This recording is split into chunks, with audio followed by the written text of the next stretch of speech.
We are live with the community. This is a Microsoft 365 and Power Platform Development bi-weekly call. Today is June 20th, everybody. This is our last dev call for the month of June. We move into a second half of the year. It is the first official day of summer, so we are so excited that you chose to spend it with us.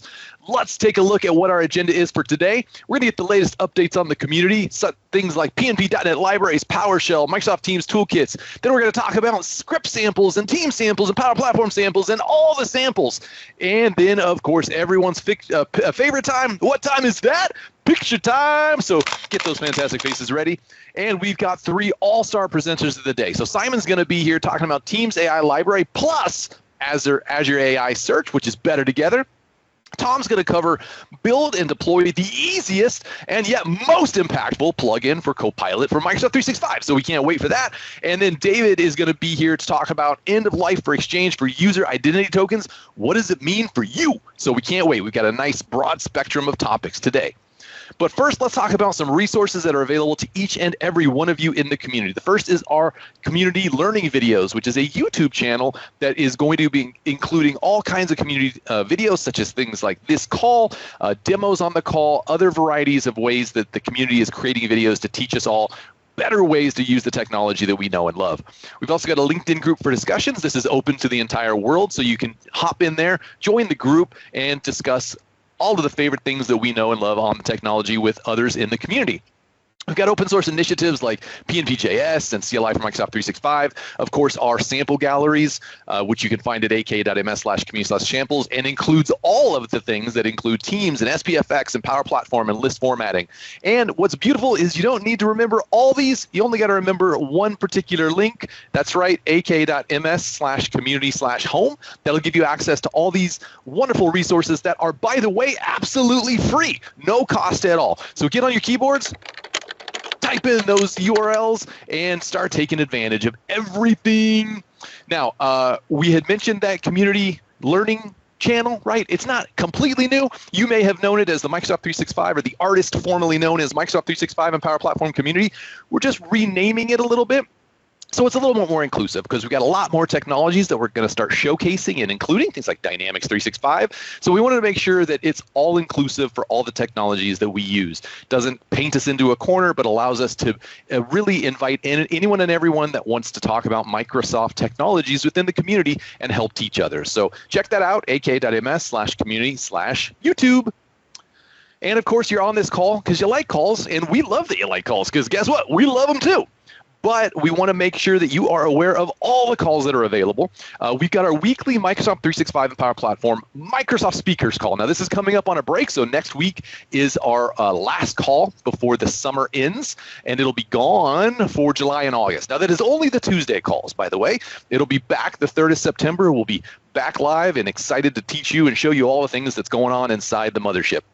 We've got our Power Platform monthly call, which happened yesterday, but is already on demand if you'd like to spend some time watching it. Office add-ins, and then, of course, our bi-weekly sibling calls, Microsoft 365 and Power Platform Community, which you are on right now, and the VP Connections and SharePoint Framework, which will happen next week. Go get those invites, get them onto your calendar. These calls are one of the wonderful ways to keep up with the technology and how the rest of the world is using this software that we know and love. Now, that agenda for Tuesday, by the way, it is going to be awesome. It's going to be Gary Trender talking about improving your app security with Dev Proxy.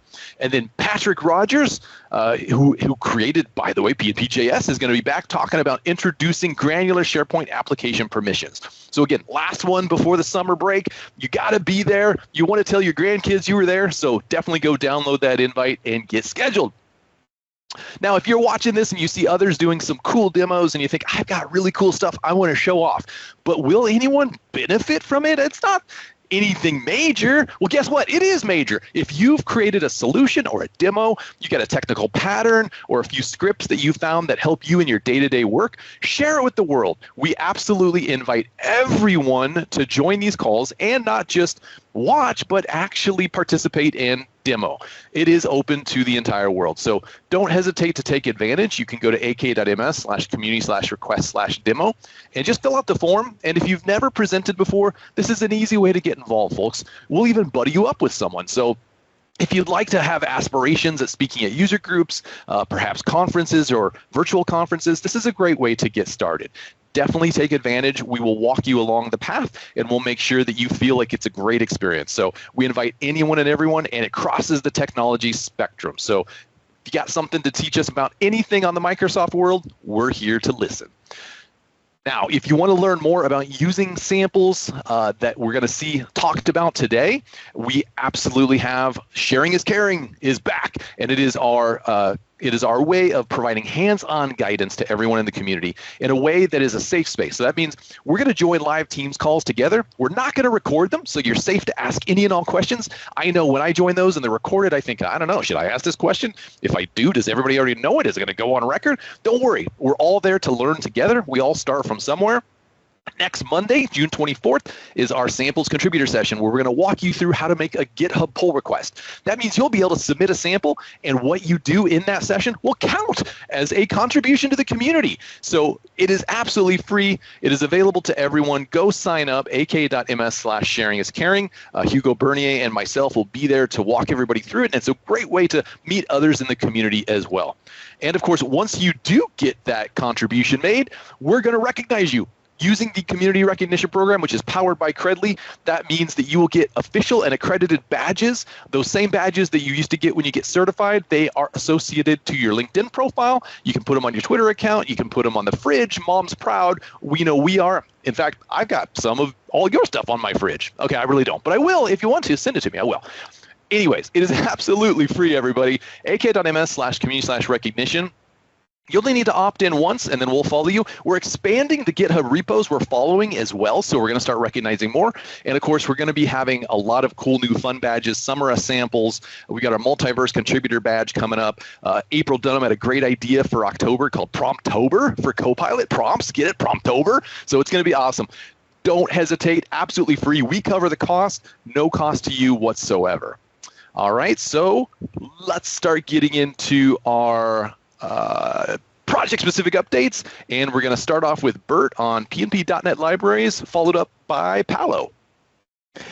Yes, thank you. So for PNP.NET, pretty quiet couple of weeks. And actually, today probably did save my slide update, but so anyhow, the thing that happened is mainly bumped Microsoft Identity Client again to the new version, and then prepping for the next releases, which is planned for next week still. So before we all head out on a dessert vacation, we'll give you a new release of Core SDK framework and PowerShell.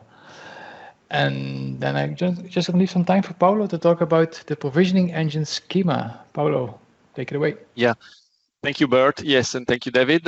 And yes, I want to share with the whole community through this call, and I will also do that through the social networks, that we started working on a new release of the PNP provisioning engine schema.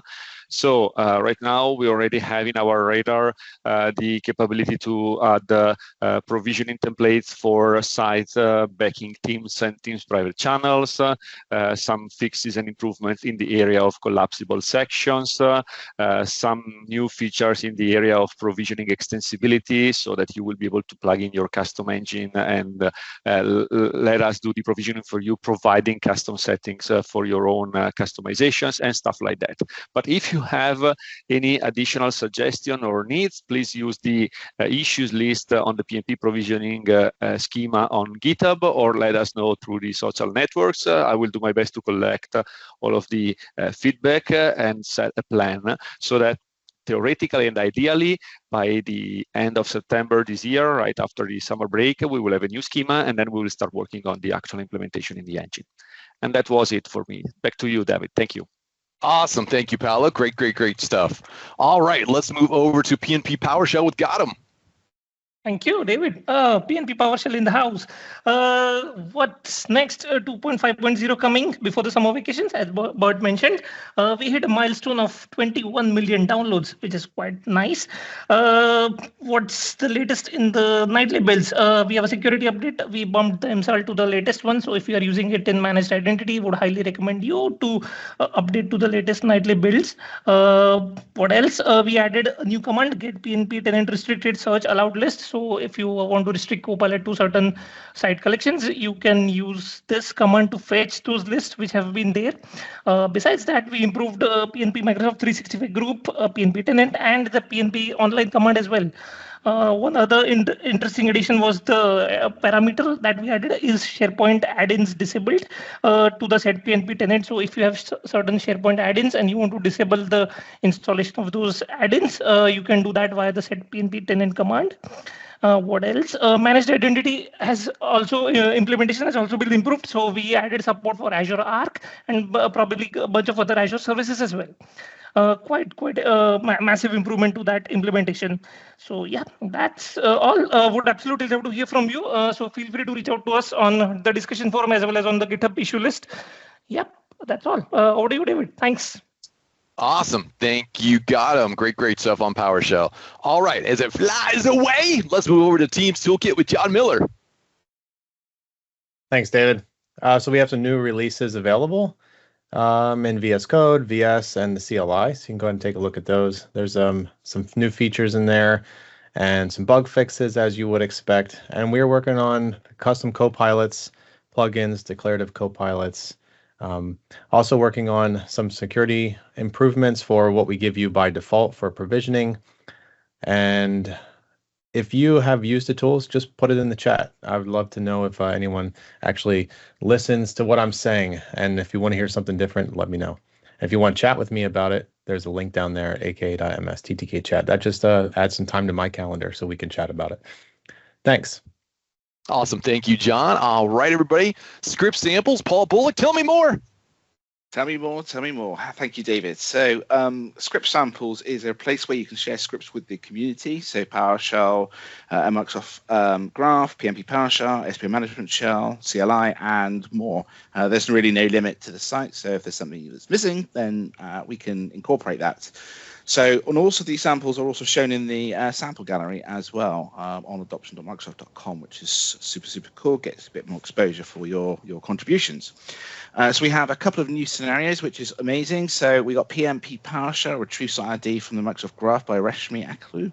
And then we've got the updated scenario. So this is where a variant of a scenario has now got a CLI for M365 version. So the ensuring owners are members by Mikhail Kornet has got this sort of CLI version of this, which is super cool. So thank you very much for those contributions. Just a reminder that if you are building out your samples, I do have, ironically, a PowerShell script to actually scaffold out that. So you can just run that command. I've got a little screenshot there of an example there. So if you are struggling with framing it for submission, then consider having a look at that command to run that to help you scaffold those out. Or what you can do is you can reach out to me, DM me on Twitter or LinkedIn.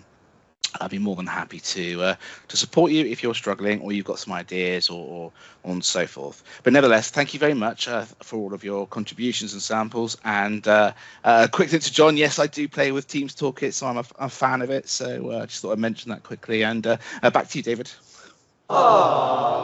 Thank you, Paul. I'm sure John appreciates that. Yes, and everybody, script samples is one of the easiest ways to get involved because we all have these utility scripts that we use each and every day. So Paul's a great guy. Reach out to him and get involved. Get your script up in there and get a badge. All right, let's move on to Microsoft Teams samples. Bob German has a great one. Hey, hello. How's everybody doing? Yeah, I got a cool new one here from Nandeep and Smita. So thank you so much.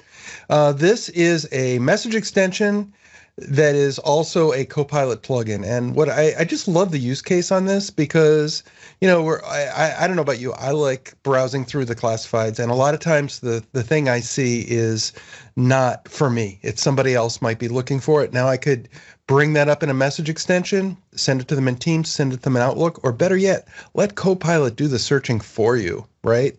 So really cool use case and a nice new sample that used Teams Toolkit, yes. And another one from Marcus is on the way, so you can peek in the PRs section of the repo if you want. We're discussing some little details of it, but that one will be there soon as well. So please keep them coming. Love seeing these samples, and back to you, David. Awesome. Thank you, Bob. And thank you, Smita and Nandeep. Great stuff.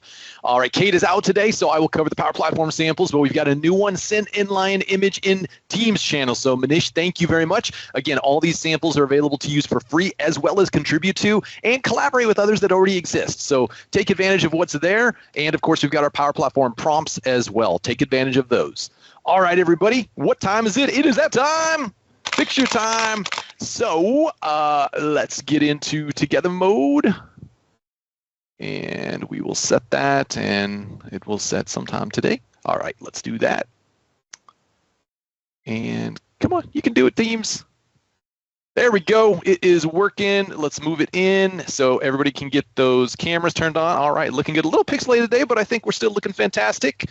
All right, there we go. Still time for just a little bit more while I start up Camtasia recording and get it ready.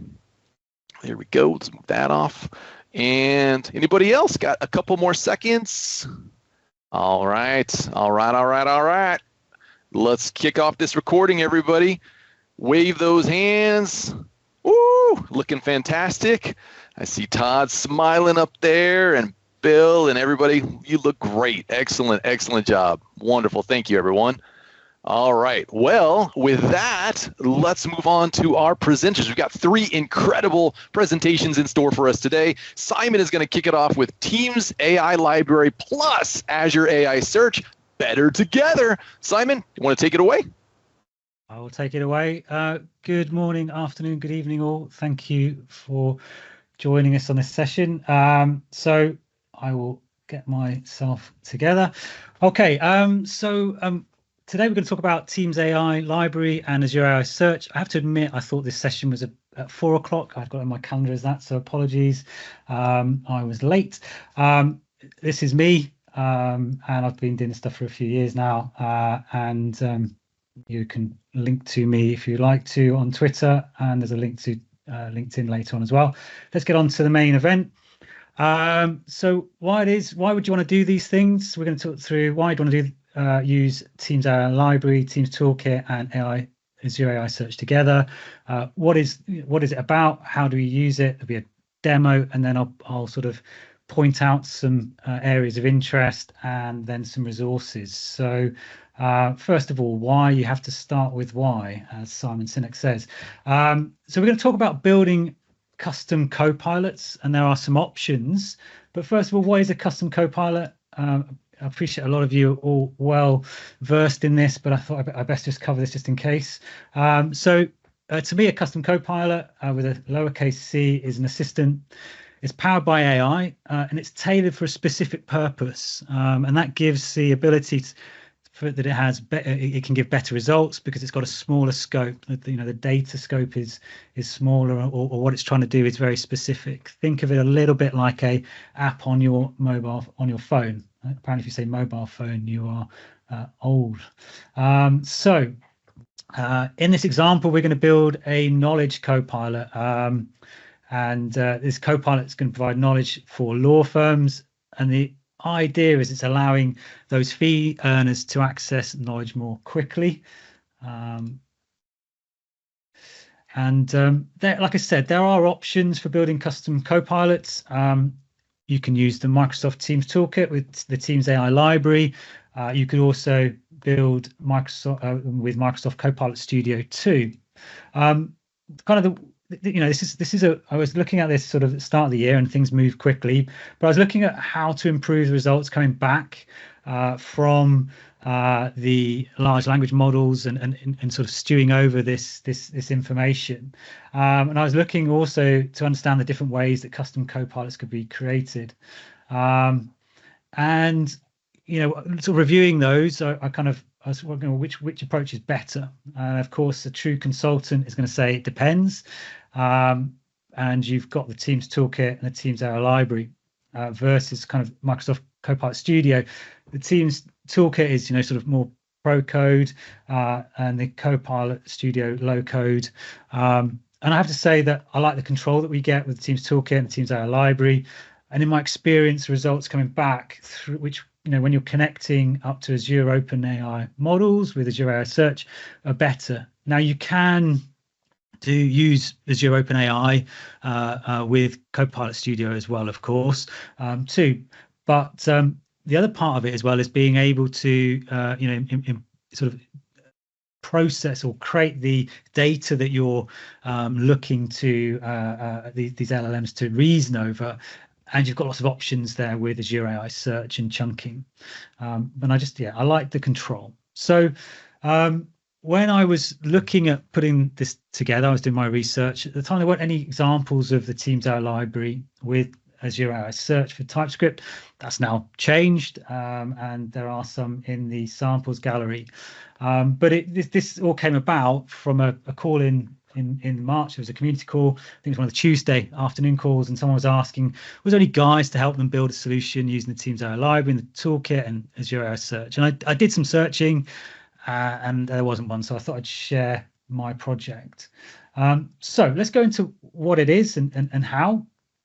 So the Teams toolkit is a framework with the AI library that allows us to build custom copilots, and they're Teams apps hosted in Teams.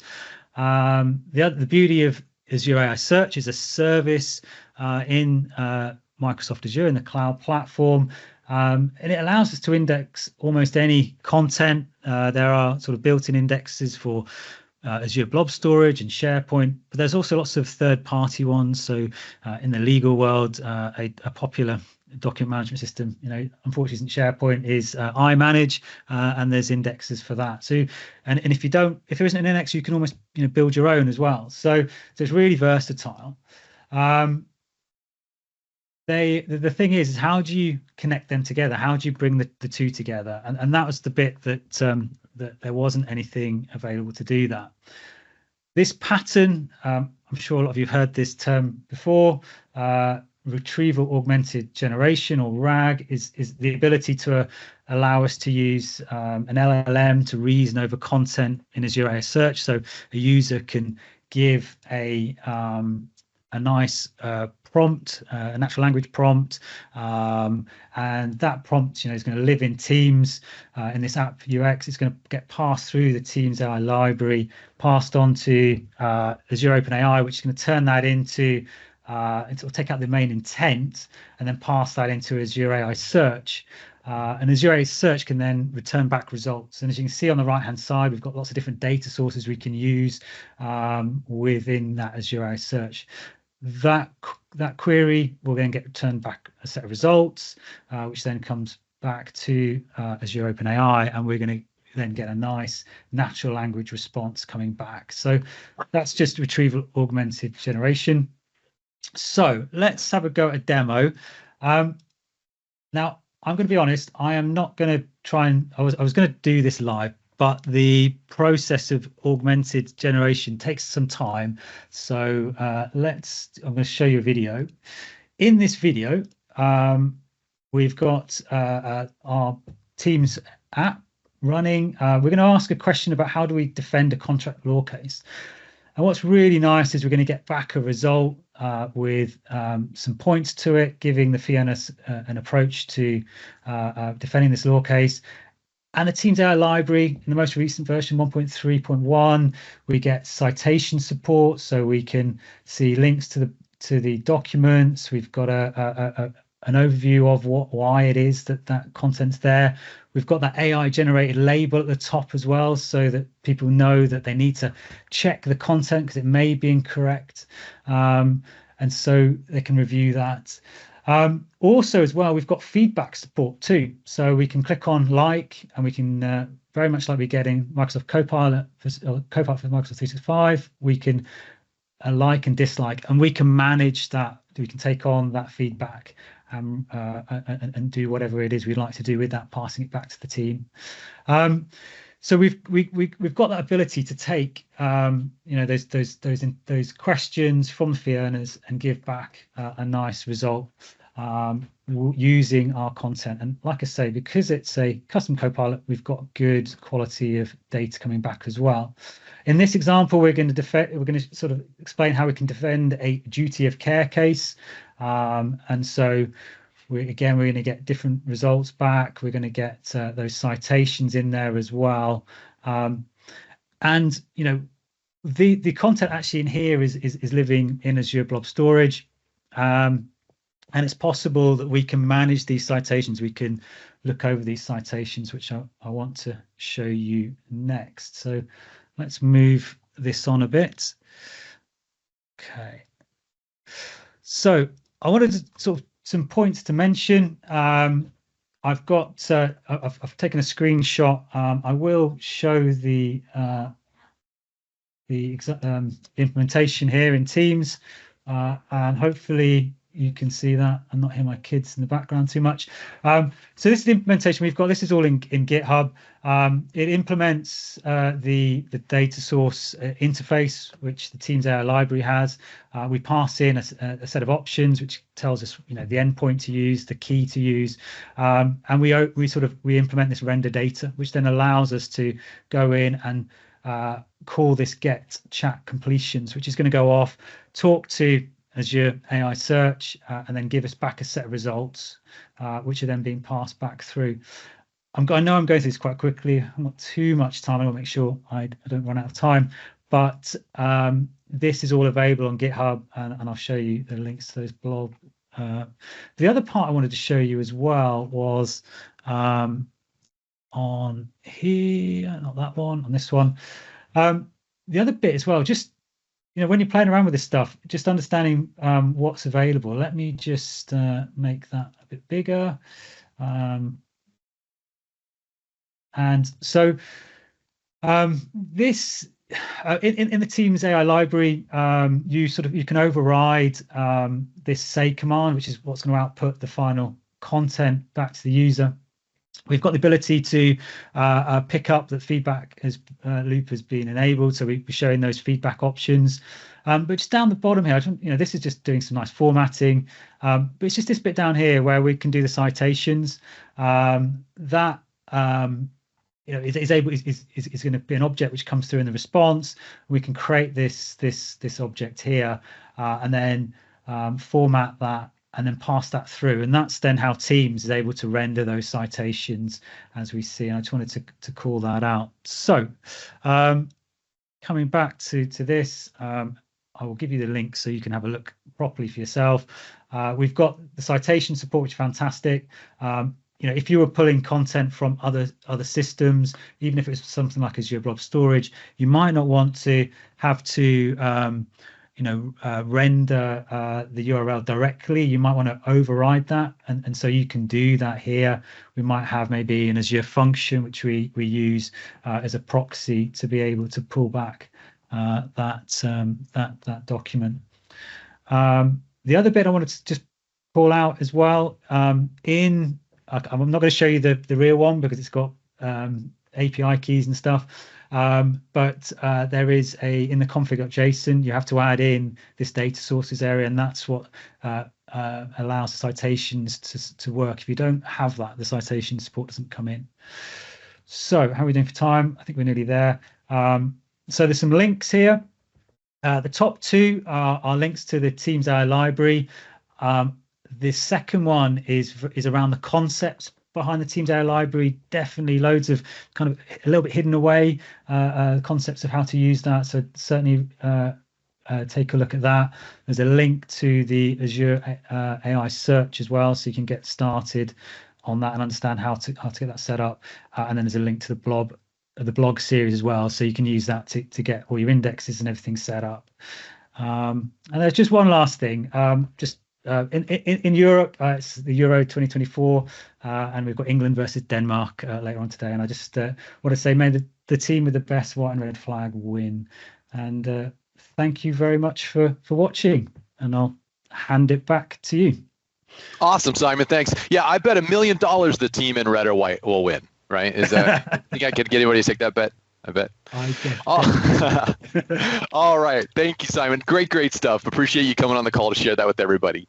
All right, let's move on to Tom. He's here to talk about build and deploy the easiest and yet most impactful plugin for Copilot for Microsoft 365. Tom, you sharing your screen. Looks great. Take it away. Thanks very much, David. Hello, everyone. Great to be here. This is what happens when you ask generative AI to make your title more exciting. But this is kind of what we're going to talk about. So we want to make some plugins for Copilot. And specifically, the bit I find really interesting is the Copilot chat. So really what we're talking about is, okay, how do we actually do that? How do we do plugins with Copilot chat? How can we do it easily? And then we are going to do something on the call that I think is actually genuinely quite interesting and quite useful. So if you were at Build or you attended any of the sessions, yep, there was some Copilot stuff. So if you're a pro code developer coming into this is the slide you go to and you're like, I don't even know where to start. Okay. Now, the thing about Build that you need to remember is that it is Microsoft's big opportunity to tell you all the things they've done and all the things they're doing and also what you can do right now. But all of that stuff kind of comes in one go, right? So looking across here, this is how it's going to look. But some of these things you can't do today and some you can. So I want to focus in on what you can do literally this afternoon if you wanted to. So declarative copilots are going to be amazing when they come, but they're currently in private preview. So that makes choosing off this slide quite a lot easier. Custom engine copilots, very, very cool as well. Actually, the stuff Simon just talked about, it's that, but in Copilot chat, it's going to be amazing. Coming soon to Copilot, so that's good. So now we're down to graph connectors and plugins. And now it's so much easier because we know what graph connectors are. We don't think it's that. Plugins, it's a thing called plugins. We're going to use it to make plugins. Okay, great. So within that, what do we need to do? Well, today you can create plugins from messaging extensions. That's the thing that Bob just showed. Now we're going to do that, but we're going to do something that's not quite as involved. But we're going to use that because the other things. So when you're doing messaging extensions, Microsoft Teams messaging extensions, I'll show you in a minute. They are search-based commands. Okay. As in, you give it some information, it does some searching, and we'll cover what that is in a minute, and give you back some results into something you can add into a message, or now something that Copilot can use. Come into that. Coming soon are action commands. So these are things a bit like search-based commands, except they're more designed to take actions. So they won't necessarily always return information. Maybe you won't need to provide search things to them. They're coming soon. And then also what is going to be very exciting is the ability to create plugins directly from open API specifications. That's in private preview. So today we're going to look at this top option. All right, so we're going to jump into code in one moment. But before we do, I just want to spend just 2 minutes talking about what we're going to build. And I'm going to stop sharing the screen so you don't look at that and you can look at me. Because this is kind of like, this made my mind go poof when I thought about it, because it's kind of cool. And so I just kind of want to get it over to you, which is this idea. So we can take messaging extensions, which we already know about, and we can repurpose them as Copilot plugins, meaning that Copilot can use them in determining what it's doing. That's a little bit raggy. It's like what Simon was talking about. It's taking additional data, additional information, and using it as part of the answer. For me, though, the really interesting thing about using Copilot plugins versus building a plugin for any other kind of generative AI system is that Copilot has access to your data, your organizational data, your emails, your chats, your SharePoint files. So I was trying to bring these two things together. So here's my pitch. Here's how you make it actually useful, kind of insightful. Tom, let's pause. I think we lost the screen sharing. Something happened. So we did. It was deliberate. It was deliberate. I'm going to start it again in a minute. Sorry. It's all right. You weren't listening. It's all right. It's fine. I wasn't listening. Yeah, I was just reacting on a chat. So that is 100% correct. It's okay. This never happened. So post-edit, right. poof. I'm sorry. It's quite all right. I wanted you to concentrate on my face whilst I land this point, because what if? Okay, so here's my point. We all have like things that we want to do better, right? And at the start of every year when we do resolutions, I always make these resolutions about like I'm going to do things better, right? So I'm going to write better emails, like, and I'll write out a list of 10 things like my communication manifesto for emails, how I'm going to make better emails, and that's great. And then like 2nd of January, oh, my camera's not on. I'm so sorry. That's what made it worse. All right, thank you, Jim. All right, hi. So 2nd of January, you throw those completely away, right? You make your unit's resolutions and then you throw them away because you completely forget about them. So I do that same thing. I make up this list of things, how I'm going to do email better, you know, be kind, be short, like write in short sentences. If I'm going to do like criticism, do it constructively, all things. Yep. Copilot can read your emails. We can make a manifesto of how email should look. We can push the two together. So let's do it, and let's do it using messaging extensions. So Teams Toolkit, yay, let's do that. Let's use a Teams Toolkit. Let's create a new app. We're going to go and create a messaging extension, okay? And we're going to use the custom search results one, and we're going to start with a bot. These other things are cool. The one we're going to use is start with a bot, and we're going to do JavaScript. That'll fine, and let's call this the community call demo. Okay, it's going to go and build it, and you can do this later. You can, when you're looking at the recording, you can do this. And it wants to do a couple of cool things. And it says here that you can run this. You can debug it in your test tool. You can, I was waiting for the screenshot to load. And it's like, why isn't it loading? Because it's so slow, because it's 4G. Right, it really wants to use the Teams app test tool, which is a really good idea. So we're going to do that. So I'll hit debug and debug it in the test tool.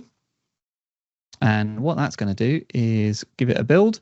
And whilst it's building, I'm just going to quickly show you what we've got here, and then I'll show you what it looks like in the test tool. The test tool is great, by the way. It's a new thing for making it really easy to do some of these things, and it means you don't have to like push it all onto Teams as well. There is one thing I didn't quite think through, which is it's probably going to want to download a bunch of stuff, but maybe MPN will be all right with that. But if not, we'll cut to a version I've already built, but we'll see how well this build process works over 4G. But in the meantime, I want to show you a couple of things. So we've got an adaptive card here. Okay, it's fairly basic. Look, it's just got the title and it's got a description. Hey, Tom, could you just increase the font size a little bit there just so it's easier for everybody to read? Awesome. Thank you. Yeah, of course I can. All right. All right, I'm going to stop because it's going to load. I just want to show you what it does straight out of the bat, first of all. So we can go here, we can go search command. And this is just as it's come out, completely as it's come out of Test Toolkit. So if we do some searching for something, it's going to search the the NPM repository very slowly and very deliberately, and bring back some information in a minute. There we go. And when I choose one, it will make a nice card. Okay, so that's great, but we can do better. Okay, and that's all that this code is doing right now. So if I look at this code here, I can see that's exactly what it's doing. So let's make some changes. So let's take this out. Let's take out this response because we don't really care about doing that. This is the thing that builds up the card here. We want to keep the card, but we don't really need to like look through and do like a big for loop through the responses. I'm going to completely cheat here and put in the name. I'm going to put like your communication manifesto, okay, which is what we're going to call it. And in the description, we are just going to literally write out what our manifesto is going to be. And you can choose whatever you want in here. In the interest of time, because we don't have much left, I'm just going to put in a couple of things. So things that I want to do to make nice email, okay? And I'm going to put it in here as well. All right, so that's kind of like, I think, a fairly good start. Let's go back and see if that works. All right, so now it doesn't really matter what we put in here because we actually stopped using that. It's always going to return our communication manifesto, okay? Which by itself doesn't look very interesting and isn't a great messaging extension. So if we're not doing what Bob is doing, which is to create the solution that Bob showed off, which is a messaging extension and a Copilot chat, we're just here for the plugin because actually Copilot doesn't really care what this looks like, right?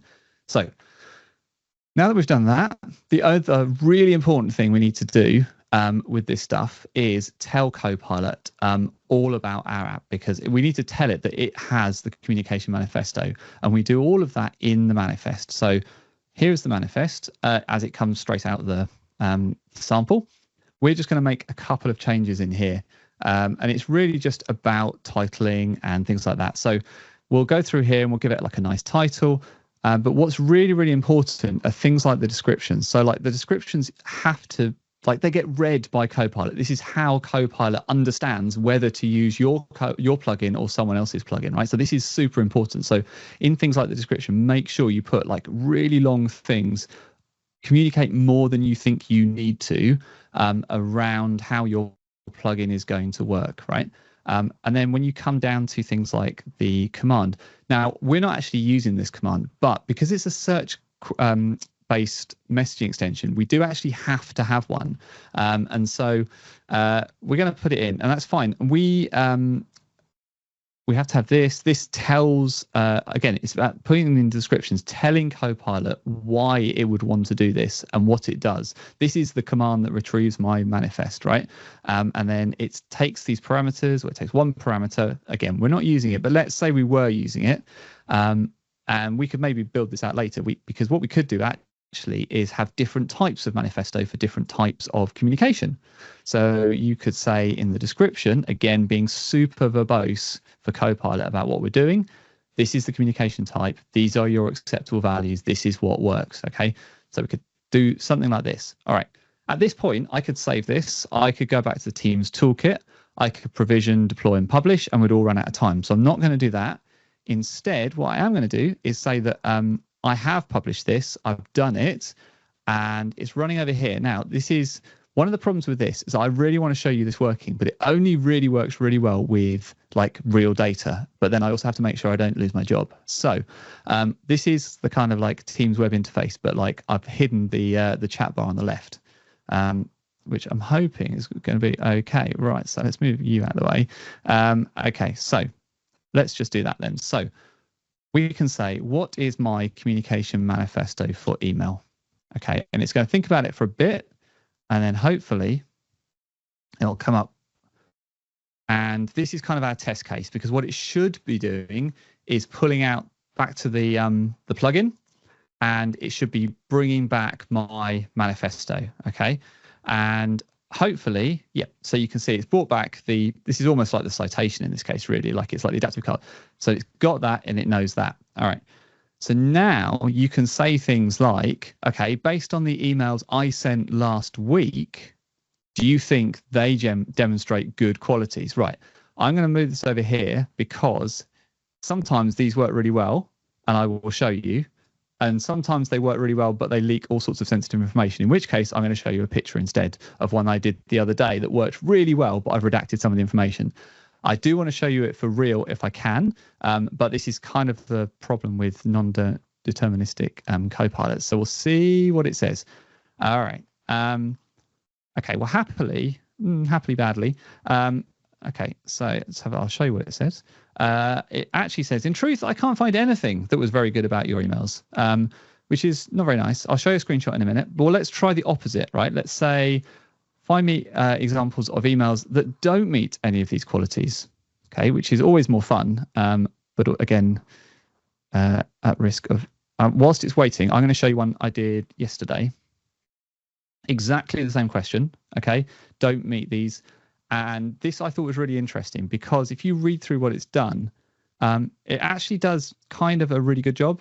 It's saying like, look, this was kind, but maybe it was, not great. This, be honest one, true story, that was exactly the conversation we had before I sent that email. We had an internal conversation around the fact that he was worried about how many slides there were, and we were going to be fine with it because we'd done presentations before. Then I wrote the email, and that's what it called out, which I thought was really interesting. And then a couple of others, and they're all really good. Like, honestly, they are they're fair criticisms, I would say. And that is done sort of super easily, like in very, very few lines of code. It's not even really a sample, right? It's so simple to put together. It's something you can do kind of today really quickly and use it to just kind of see how you're interpreting emails, see how your emails are being seen. And you can do it on incoming emails if you really want to as well, but I find it really useful for sent emails. You can expand it out to Teams chats. You can do all sorts of things with it. So if that sounds interesting, I've got the whole process like written up in a blog post. Hopefully the link will be in the chat. If not, I'll put it on in a minute. Thank you very much for bearing with me. Sorry about the internet. No idea what happened. Our local community Facebook chat has gone bananas. So thanks very much. No worries, Tom. Thank you for sticking it out and connecting. Technology is finding a way, right, for us. So thank you very, very much. Hi, everyone. My name is David Chesnut, and I work on the Office platform team. And today I'm going to talk about the upcoming deprecation of Exchange user identity tokens and what that means for you. So basically what's happening is Exchange user identity tokens and callback tokens are going away. And so I wanted to talk about what's affected and why and when this is happening. Basically, if you're an Exchange developer or Outlook developer and you have Outlook add-ins that are using Exchange Web Services or Outlook REST APIs and using identity tokens or callback tokens to work with those, then you're going to be affected. This is a breaking change. I would also ask if you're not an Exchange developer, but you know someone who is, or maybe in your org, you know that you do have an Outlook add-in, reach out to those folks and share this information. We want to be sure we get everybody to know about this so that we don't have any surprises come October. Why are we doing this? So Microsoft has a commitment to keeping customer data safe in a changing threat landscape. And there's a link here to the Secure Future Initiative with more information about that. Basically, emails have sensitive data for corporations and people, and we want to keep that data safe. And unfortunately, Exchange tokens are not really capable of continuing to be maintained and brought forward in a modern way that we can keep that going. So the decision was made to move to Microsoft Entra ID, which is formerly known as Azure Active Directory Services. This is the best service to work with in terms of identity and access management. And I'll talk a little bit more about that in a sec. When this is happening is October of this year. So that's barely 4 months from now. So this is why we really want to make sure there's no surprises. What's going to happen in October is Exchange Online will block the legacy Exchange user identity tokens and callback tokens by default in all the tenants. So if you make an API call to try to get a token, you're going to get an error and your add-in will break. Now, if you're on Exchange 2019 or other on-premises versions of Exchange, those will continue to work. Those are not affected by this. It's just the Exchange Online tenants that are going to be affected. So if you can't use those, what are you supposed to use? Our friends in Microsoft Identity have come out with nested app authentication just back in April, also known as NAA. This is basically a simple auth framework for add-ins, and it's currently in public preview. If you've worked with Office add-ins SSO before, you might be familiar with the on behalf of flow that's currently out there. And if you have worked with it, it's kind of complicated. So this is a much simpler dev experience than that. You only need to use the MSAL library, the Microsoft Authentication Library, for support. There's no need for Office APIs. It also supports single page application auth grants, which is very nice. So you don't need to go create a middle tier. You don't need to do the on behalf of flow token exchanges. You can access your token on the first call. This also offers a better user experience. So there's user consent flow built in. You don't need to pre-consent up front to all the scopes. Mobile platforms are supported, and I'll just clarify with that, like in the public preview today, it's not supported, but it's coming soon. It's going to be out there. And it also standardizes the authentication patterns for users across all the Microsoft apps. So you have the same experience no matter which app you're working on. Admins also really like this. It's a safer experience for them. You get granular identity and access to the Entra ID tokens. You get top tier identity protection, heuristics, and features. So if you want to configure MFA security policies, or if you want to do token monitoring, these are features that are not available in Exchange tokens today. So you get a lot of improvements moving forward with this. So the roadmap to get from Exchange tokens to NAA is, since it's in public preview, we encourage you to go out, experiment, and plan with NAA. Check your existing add-ins to see if they're using legacy tokens. If they are, you're going to want to update those to move them over to nested app authentication. Adopt nested app authentication by October 2024 for all your add-ins. And in terms of just look at this kind of the same view, but in terms of phases, phase one right now would be to look for calls to these particular endpoints. So in Office.js, there's these 3 APIs. If you see calls to this code or in your source code, then that means these are going to break in October. So if it's make EWS request async, get user identity token async, get callback token async, then you need to change those to use nested app authentication. Then in phase 2, over the coming months, you want to build proof of concepts, commit dev resources for the updates. And before October, in phase 3, make sure you've published those updates out to your customers. Okay, so I'm going to show an NAA demo. So let me switch over, start with, I just want to show what the registration looks like in Azure. So to make NAA work, you need to create an app registration in Microsoft Azure. And I've created one here for the demo. It's got this name. I gave it Outlook NAA. I'll need this application client ID in my code. And the only thing you need to do to make this NAA is you add this redirect, this SPA redirect. This is the one that you have to have. It's the brk-multi-hub, and you point it to your web server URL. And that will turn on NAA. And if you've worked with OBO, with the registration for that, you might know, like, you have to go expose an API, you create this access as user scope, you need to set up all these API permissions. None of that's necessary for NAA, so it's really this simple. You just set up this redirect. Now in the code, I have a code sample here that will basically go to Microsoft Graph and just get a list of file names from OneDrive and put them in the task pane. So the way you would add this to your project is make sure you import the MSAL browser library. Needs to be version 3.15 or later. And then in my task pane code, I'm going to import this function, create nestable public client application. It's a really long name. And then in my onReady, when I initialize my add-in, I'm going to go ahead and call that create nestable public client application. I'm going to pass it the auth configuration with that client ID for my app registration, and then which authority I want. In this case, common says I'm a multi-tenant registration. Then I'm going to, when the user clicks on the run button, what's going to happen is we want to call Microsoft Graph. So I'll need an access token. So I create a token request, specify the scopes I want. So in this case, files read, user read, open ID and profile. This is kind of the cool part now, is that you can actually, if you made another call, you can change these scopes and it'll actually support incremental consent with the user. So the first step here is I'm going to call this acquired token silent. Since we're SSO, ideally, we should just get the token of the signed in user without any need to pop up a dialog. If that works, we'll assign it to our access token variable.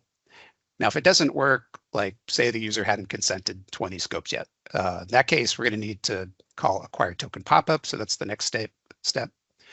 And if that works, we'll get the access token. If that failed, perhaps the user didn't consent, then we'll go ahead and just log the error. Otherwise, what we're going to do is make a fetch call to Graph. So we call graph.microsoft.com, REST endpoint. We're going to select the file names and just the top 10 list of those.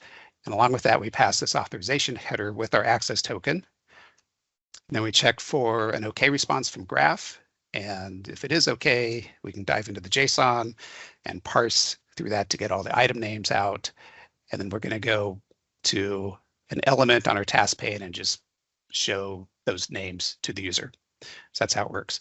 Now, unfortunately, I was going to run this and just show it real quickly working, but for whatever reason, my dev tenant expired yesterday, so I apologize. While setting up the new one, it's not completely provisioned yet. So but I do have a link to this code in the upcoming slides. So I'll show you that. So let's go back to the wrong button there. Okay, so for more information about this, go check out the public preview blog. That top link there has basically the same information I'm talking to you about today. If you know someone who needs this, send them that link. There's also some docs for getting started, which have the code that I was just showing. And there's also a frequently asked question list. And the Outlook sample link is here. If you want to go check that out, that's a great spot to see how NAA works. There's also, if you're working with Word, Excel, or PowerPoint, there's a sample for that as well. And then finally, last thing I'll say is just please stay engaged. It's a very short time frame, and this is in public preview. So if you have questions or issues or bugs, go to our Office.js repo on GitHub. There's a link to it here. Create an issue for us, put NA in the title because that'll help us prioritize and find these.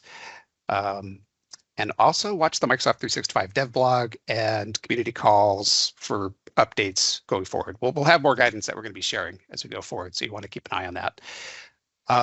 So that's basically it. I hope this information was helpful, and thank you. Awesome. Thank you, David, for sharing this. I'm sure it will be helpful. There's some questions in the chat we'll let you get to. All right, everybody, let's wrap the call up. I think we are just about at closing time. All right. Thank you, Simon. Thank you, Tom. Thank you, David. You are all amazing again for sharing your passion with the community and taking the time out to present on the call. We really do appreciate everything that you bring to us. All right, what are some more resources for you, you may be asking? Well, we've got a community Discord server, so yes, you can be one of the cool kids, because Discord is one of the hottest, newest, I don't want to say newest, I guess, it's been around for a while, but it's pretty hot right now. Your kids will be amazed, and you'll be the fan and big family member of the day to show off that you're in a Discord server. They'll think you're awesome. So go join it. Over 2,100 plus members are available in there already, and it's a great one-stop shop to kind of collaborate with other folks in the community on a variety of topics all in one location. We also would love to know some feedback. Again, if you've already filled this out, we really do appreciate it, but we would love to have you keep filling it out. Let the Microsoft management know that you are appreciating this. Gives us opportunities to expand the scale and do more things. Again, we mentioned that we're going to probably be live streaming out these calls here soon on YouTube and or LinkedIn, so that's one of those opportunities that expands for us as we get great feedback from all of you. So we really, really do appreciate it. All right, the recording will be available in 24 hours on the Microsoft Community Learning YouTube channel. That is available at ak.ms/community/YouTube. Go in, like and subscribe, smash that subscribe button today so you'll be alerted as soon as everything is available and dropped. If you try to download it from Teams, it won't let you because you're not part of that tenant. But if you do like and subscribe, you will be alerted immediately. And then follow us on X or Twitter at M365PNP or the community LinkedIn updates as well.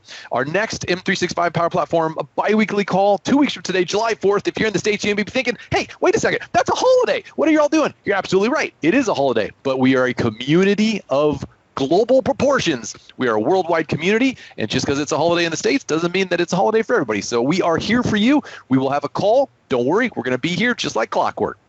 Next Viva Connection SharePoint Framework, June 27th next week, a great collection of presenters as well. You can see all the calls at ak.ms/community/calls. Get those on your calendar, and we'll see you on the next one, everybody. Thank you so much. Really appreciate everything you do. Have a great rest of your day and a wonderful weekend, and bye-bye.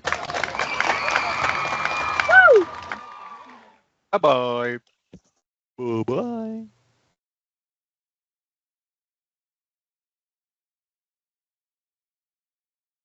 Thank you.